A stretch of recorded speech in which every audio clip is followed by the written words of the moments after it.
and very obviously because I put it, Karnudu is one of my favorite characters. కర్ణుడు అంటే చాలా ఇష్టం కదా సార్. ఏదమ్మా ఎవరంటే? కర్ణుడు అవును. జై శ్రీరామ్. నా పేరు శ్రీనివాస్. మీరు చూస్తున్నారు ప్రణవశక్తి యూట్యూబ్ ఛానల్. ఈ మధ్య రిలీజ్ అయినటువంటి కల్కి సినిమాలో అర్జునుడి కంటే కర్ణుడు గొప్పవాడని చూపించే ప్రయత్నం చేశారు. ఈ సినిమా తర్వాత సోషల్ మీడియాలో ఒక టాపిక్ ట్రెండింగ్లోకి వచ్చింది, అర్జున వర్సెస్ కర్ణ అని. చాలా సినిమాల్లో కొన్ని దశాబ్దాలుగా అనేక సీరియల్లో కర్ణుడే గొప్పవాడు అని చెప్పేసి చూయించే ప్రయత్నం చేశారు. ఆ విధమైనటువంటి ప్రయత్నాలు జరుగుతున్నప్పటికీ కూడా ఎవరు కూడా ఈ విధమైనటువంటి ధోరణి తప్పు అని చెప్పే ప్రయత్నం ఎవరు కూడా చేయలేదు కాబట్టే కర్ణుడు గొప్పవాడు అని చెప్పేసి, కర్ణుడు దానకర్ణుడు అని చెప్పేసి, కర్ణుడు గొప్ప వీరుడు అని చెప్పేసి, కర్ణుడు మహోత్తరమైనటువంటి గుణం కలిగిన వ్యక్తి అని చెప్పేసి అనేక సినిమాలు అనేక సీరియల్స్ తీసి సమాజం పైన రుద్దడం జరిగింది. అర్జునుడి మాత్రం ఒక సాధారణ వీరుడిలాగానే, ఒక సాధారణమైనటువంటి యోధుడిలాగానే చూయించే ప్రయత్నం చేశారు. అర్జునుడికి శ్రీకృష్ణ భగవానుడి యొక్క అండ ఉండడం కారణంగానే, శ్రీకృష్ణ భగవానుడు అనేక కపటాలను చేయడం కారణంగానే అర్జునుడు విజయం సాధించాడని చూయించే ప్రయత్నం జరిగింది. ఈ విధంగా సినిమాలు తీస్తున్నా కూడా ఎవరు ప్రశ్నించే ప్రయత్నం చేయలేకపోయారు. ఎవరు కూడా ఈ యొక్క అసత్య ప్రచారానికి అడ్డుకట్ట వేయలేకపోయారు. కానీ ఇప్పుడు నేటి హిందూ సమాజం ప్రశ్నించడం మొదలుపెట్టింది. కర్ణుడు ఏ విధంగా ధర్మాత్ముడవుతాడు? కర్ణుడు అనేక దుర్మార్గాలు చేశాడు కదా. దుష్ట చతుష్టయంలో ఒకడిగా ఉన్నటువంటి కర్ణుడిని ఏ విధంగా హీరోగా పెట్టి మీరు సినిమా తీస్తారు అని చెప్పేసి ప్రశ్నించడం మనం చూస్తున్నాం. నిజంగా కర్ణుడిని అభిమానించే వాళ్ళు ఒకసారి ఆలోచన చేయండి. మీరు కర్ణుడిని ఏ విధంగా అభిమానిస్తున్నారు? సినిమాలను చూసి, సీరియల్స్ను చూసి మీరు అభిమానిస్తున్నారు. ఆ సినిమాలు తీసిన వ్యక్తుల యొక్క భావజాలం ఏందో మీకు తెలియదు. ఆ సినిమా తీసిన వ్యక్తుల యొక్క భావజాలం కానీ వాళ్ళ యొక్క కుట్రలు కానీ మీకు తెలియవు కాబట్టి కర్ణుడిని గొప్పగా మీరు కీర్తిస్తున్నారు. వాళ్ళు ద్రావిడ భావజాలానికి ఆకర్షితులై సనాతన ధర్మాన్ని నాశనం చేయాలని, విధ్వంసం చేయాలని దానికోసం ఆలోచన చేసి సాంస్కృతిక పరమైనటువంటి దాడిని చేయడం ద్వారానే సనాతన ధర్మాన్ని నాశనం చేయవచ్చు అని చెప్పేసి వాళ్ళు ఆలోచన చేసి ఒక ప్రణాళికాబద్ధంగా కొన్ని దశాబ్దాల కాలంగా సినిమాలు సీరియల్స్ తీయడం జరుగుతున్నది. వాటిని చూసినటువంటి హిందూ సమాజం అమాయకంగా వ్యాస మహాభారతం చదవకుండా, మహాభారతంలో ఏముందో తెలుసుకోకుండా ద్రవిడ భావజాలాన్ని తమ నరాన నింపుకొని సినిమాలు తీసినటువంటి వ్యక్తులు చూపించినటువంటి సినిమాలే గొప్పవి అని, అందులో చూపించినవే నిజాలని చెప్పేసి భ్రమలో, ఒక మాయలో లీనమైపోయి కర్ణుడే గొప్పవాడు అని చెప్పేసి చాలామంది మేము కర్ణుడిని అభిమానిస్తాము, మాకు కర్ణుడే గొప్ప, కర్ణుడు చేసినటువంటి దానాలు చాలా గొప్పవి, కర్ణుడికి మహాభారతంలో చాలా అన్యాయం చేశారని ఒక సానుభూతిని ప్రకటిస్తూ కర్ణుడి పట్ల అభిమానాన్ని పెంచుకున్నారు. సరే, మీరు అభిమానాన్ని పెంచుకున్నారంటే సినిమాలు చూడడం కారణంగా మీరు ఆ అభిమానాన్ని పెంచుకున్నారు. అందులో మీ తప్పేం లేదు. కాకపోతే వాస్తవం ఏందో తెలవాలి, నిజమేందో తెలవాలి కదా.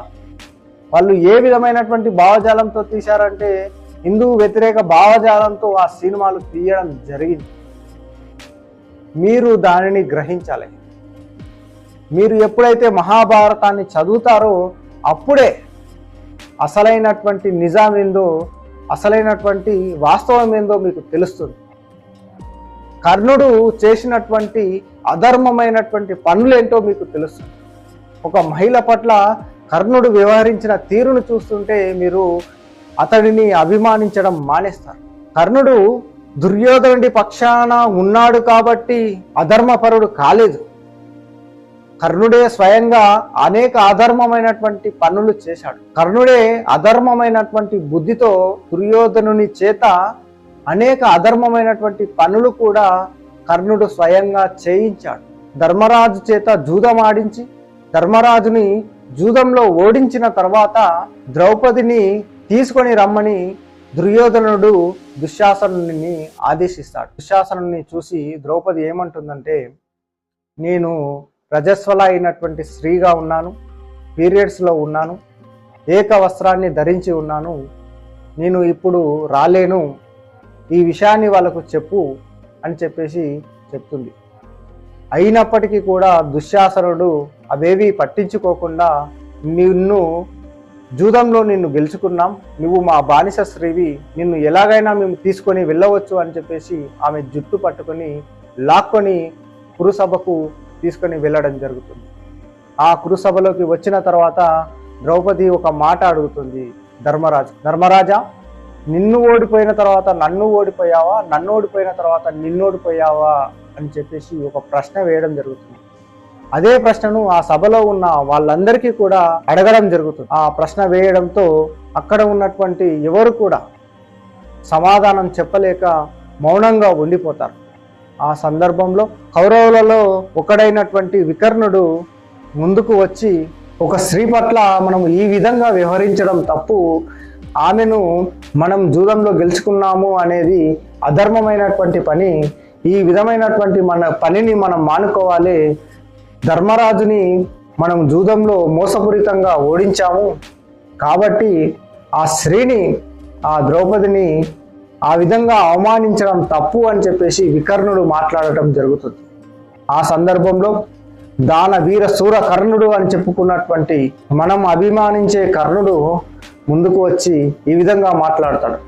ఓ వికర్ణ, నువ్వు బాలుడివి, నువ్వేమైనా పండితుడు అనుకుంటున్నావా?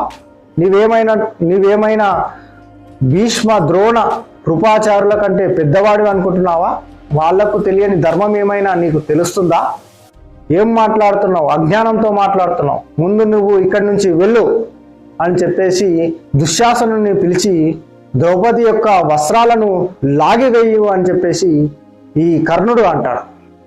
కర్ణుడు చెప్పడంతోనే దుశ్శాసనుడు ద్రౌపది యొక్క వస్త్రాలను లాగడం జరుగుతుంది. చూడండి, కర్ణుడు గొప్పవాడు అని మనం చెప్తున్నాం కదా, ఒక స్త్రీ యొక్క వస్త్రాలను లాగివేయమని చెప్తున్నాడు. నిండు సభలో అది కూడా ఒక మహిళ యొక్క వస్త్రాలను గుంజివేయమని చెప్తున్నటువంటి కర్ణుడి యొక్క నీచ బుద్ధిని మనం అర్థం చేసుకోవాలి. అటువంటి కర్ణుడిని మనం ఏ విధంగా అభిమానిస్తాం? ఏ విధంగా కర్ణుడు గొప్పవాడని చెప్పుకోగలుగుతాం? కాబట్టి మనం ఒకసారి కర్ణుడు గొప్పవాడు అనే ముందు వ్యాస మహాభారతం చదవండి. మహాభారతం చదవండి, మీకు తెలుసు. మహాభారతం చదివితే మనకు మహాభారతంలో ఏముందో తెలుస్తుంది. సినిమాలు చూస్తే మనకు తెలియదు. సినిమాలన్నీ కల్పితాలు. సినిమాలన్నీ మహాభారతంలో ఉన్నదానికి సత్య దూరంగా, విరుద్ధంగా, వ్యతిరేకంగా తీశారు. వ్యాస మహాభారతంలో ఏముందో తెలుసుకోవడం మనకు ముఖ్యం. ఆలోచించండి, ఎటువంటి వ్యక్తిని మనం గొప్పవాడిగా కీర్తిస్తున్నాం? ఈ ఒక్క సందర్భం చాలదా కర్ణుడు ఎంత దుర్మార్గుడు అని చెప్పడానికి? కర్ణుడు దుష్ట చతుష్టయంలో ఒకడిగా ఉన్నాడు. అందుకే ఈ కర్ణుడిని సంహరించడంలో తప్పు లేదని సాక్షాత్తు శ్రీకృష్ణ భగవానుడే చెప్పాడు. కాబట్టి కర్ణుడిని అభిమానించే ముందు ఒక్కసారి మహాభారతాన్ని చదవండి. సినిమాలను కాదు చూడాల్సింది. జై శ్రీరామ్.